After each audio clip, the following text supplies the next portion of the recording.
Ms. Wilson?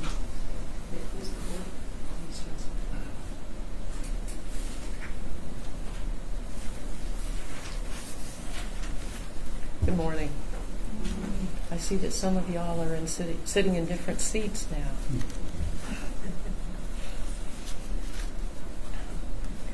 The Supreme Court of the United States has recognized that juries should know the character and the record of an offender because of the possibility of compassionate or mitigating factors stemming from the diverse frailties of humankind. In a 1976 opinion, the High Court said this type of individualized information for the jury is a constitutionally indispensable part of the process by which the state seeks to impose the penalty of death. Without it, the fundamental respect for humanity cannot be given. That's why we're here. That's why we have Phase 2 in a death penalty case. It's because of the fundamental respect for humanity. The United States Supreme Court, the highest court in the land, recognizes that jurors sitting in judgment of a man's life should know about the man. You heard about the crime in Phase 1. Now you will hear some information about the man, about this man, Donald Wayne Hartung Sr. You've been sitting on this jury now for several weeks, and I know it's not been easy. You've been presented with some very difficult issues. That's not over yet.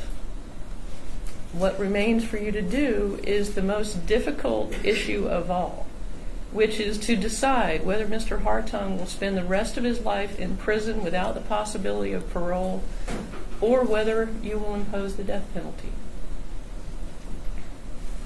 It's important for you to know that you will not hear any new evidence about the crimes themselves that you convicted Mr. Hartung of. You heard all that evidence in Phase 1. You reached your verdicts. We accept your verdicts, we respect your verdicts, and we must move on from there. I'm not here to ask that you find the crimes for which you convicted Mr. Hartung that they were justifiable or excusable in any way. You saw photos, you heard about acts that were heartbreaking. But now we're here in Phase 2.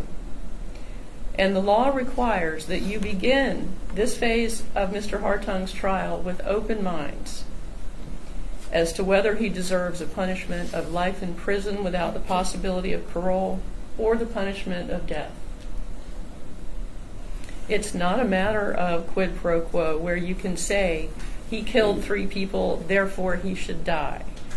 If you feel that way, you're not following the law. So let's talk about the difference between Phase 1 and Phase 2. In Phase 1, you had to listen to the evidence, review the evidence, and then reach a unanimous verdict in order for you to find Mr. Hartung guilty. In Phase 2, where we are now, each of you, each individual juror, are allowed and required to make your own decision. A unanimous decision is only required to recommend death. It is not required for life. These deliberations by you individual jurors are moral in nature. There's no right decision, there's no wrong decision. If 2 of you disagree as to what constitutes mitigating circumstances or as to what the ultimate sentence should be, guess what? You're both right. There's no wrong decision, and you will have fulfilled your duty under the law even by disagreeing with each other. Your job is to find your own right individual answer. So how do we get to where you, each of you, makes this life or death decision? The state is saying that you should find 3 aggravating factors, and that those 3 aggravating factors will not be outweighed by any mitigation, and that you should ultimately sign off on a death sentence for Mr. Hartung. On behalf of Mr. Hartung, I will be telling you that the mitigating circumstances that I will be presenting to you outweigh the aggravating circumstances and that you should impose a life sentence on Mr. Hartung. So what is the right answer for each one of you? Is it life or is it death? Everyone comes into this courtroom with their own life experiences and their own moral commitments about how they deal with things. Those can be about things as personal as how you raise your children or whether you practice any specific religion.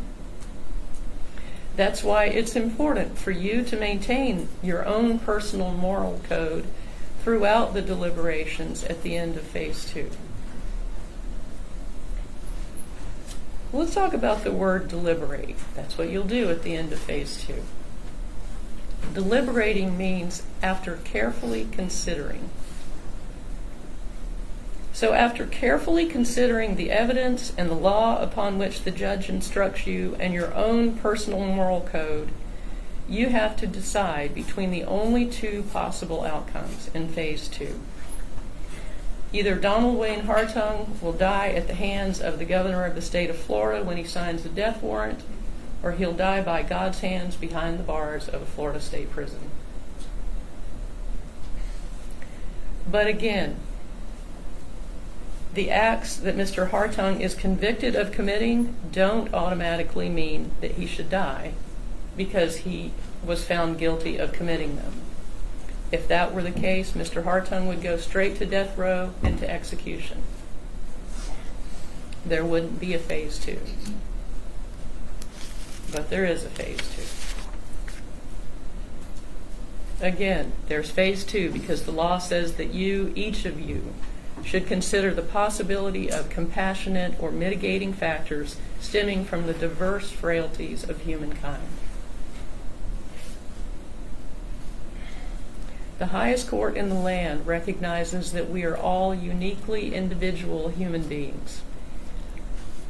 Because of this need for individualized treatment, the Supreme Court has required that the sentencer be permitted to consider any relevant mitigating factor.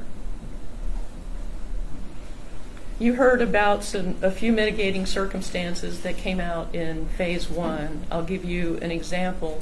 You heard from Donald Hartung Jr. You heard that this Mr.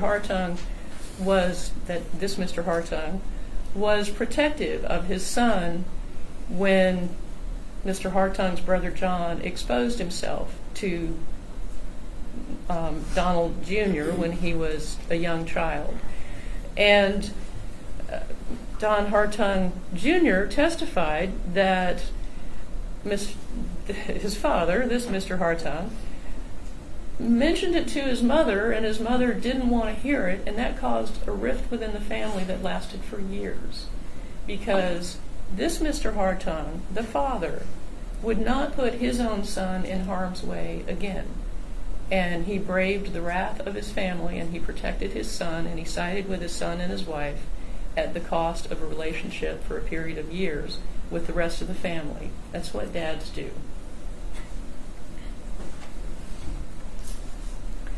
You will hear more today through both the state's witnesses and defense witnesses. And remember, mitigation can come from anywhere. It is whatever you say it is. It can be mercy, which is not earned, it's bestowed. You will be instructed that you are to weigh certain factors in making the ultimate decision about Mr. Hartung's life. But there is no magic formula that tells you what your decision about life or death should be. This is purely a personal decision. It's personal to each one of you. It's based on factors that resonate within you. And remember, you don't all have to sit there and agree about what has been proven to you. You have to look within yourself, within your own mind, within your own heart, and determine what has been proven to you, what is important to you. No one, not the judge, not me, not the state, can tell you at this point what is important to you, what should be important to you. You, the individual with only the life experience that you have had. That decision about whether a life sentence or a death sentence should be imposed is yours, and it's yours alone when you go back to the jury room. You'll never be asked to make a more important decision, this decision about whether a man should receive a life sentence or a death sentence. So please, follow the law of the land, consider the diverse frailties of humankind, his individual human frailty. And remember that life means life without the possibility of parole. By your verdict, you've already guaranteed that he will never get out of prison. And never forget that the law is always satisfied with a life sentence.